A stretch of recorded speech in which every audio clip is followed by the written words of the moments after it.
ಇಜ್ಜಣ್ಣ ಈ ಸರ್ತಿ ಓಟು ರಮೇಶಕ್ಕೆ ಕೊರಡುದಮ್ಮ ಅಂತೆಲ್ಲ ತಾಯಿವಂಡ ಸಿಕ್ಕ ಮಂತ ಮಸ್ತ್ ಹೆಲ್ಪ್ ಅಂತ ಅಂಚನಗ ರಮೇಶಕ್ಕೆ ಕೊರಡು ಈ ಸರ್ತಿ ರಮೇಶನಿಗೆ ನಮಗೆ ಎಂದ ಓಡು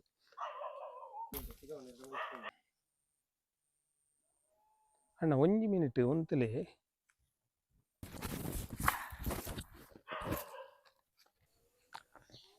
ಓ ಕಳುವ ಈ ಅಲ್ಲ ಕೆಲಸ ಅದ ಉಂಟು ಮಗನಿಕ್ಕೆ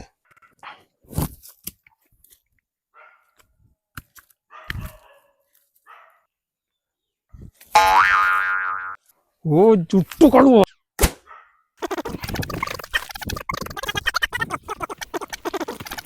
ಓ ಮಗ ಹಿನಿ ಬೆಳ್ತತ ತೂಕ ತಿಕ್ಕಂದು ಹೊಡ್ಯಪ್ಪದು ಕೈ ಇನ್ನನ್ನು ಬರ್ತೇನೆ ನಾನು ಗೊತ್ತಿಲ್ಲ ಶಿವನೇ